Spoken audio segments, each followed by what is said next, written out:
To modify this stance for particular situations. The key here is I don't like to switch stances. I'm not a big fan of altering my stance to a whole new one for all different things. Every time you do that, you're going out of your comfort zone.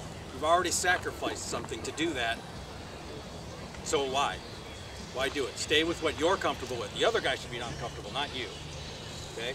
So the first one I'll touch on is a taller opponent. So I'm going to take advantage of somebody who's taller. Discrimination. That's exactly what it is. Because I'm going to deal with a shorter one too. Actually, I'm going to put you in a second. Your ideal shot is 90 degrees off your torso.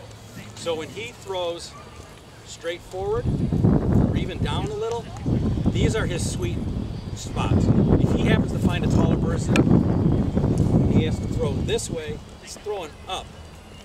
This is difficult. He's fighting against himself, and more importantly, you begin to disconnect from your body. The higher you throw, you can't get your hip behind the shot anymore. Your hip doesn't go this direction, so it can't help you.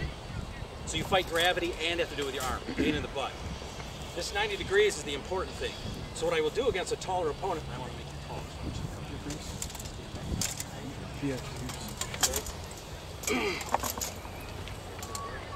He's a little bit taller, so it's not as pronounced. But if I take my stance, and we assume he's unusually tall, for example, okay, beautiful. My 90-degree shot is here. Okay. The other weakness I have is he's starting to look behind me.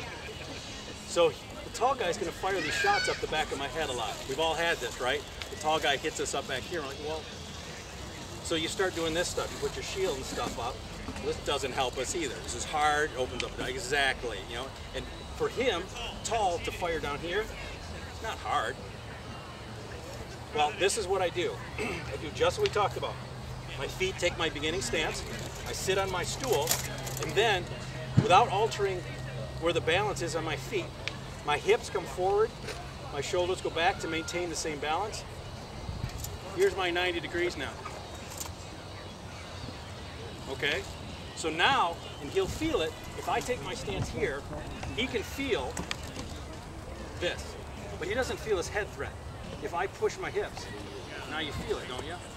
You feel like I can fire quick into his head. He doesn't feel what he's used to, and that is when somebody throws a headshot, he sees this, or he sees this. All things that tell him, oh, well, now I'll worry about my head, but until then, I don't care. Okay?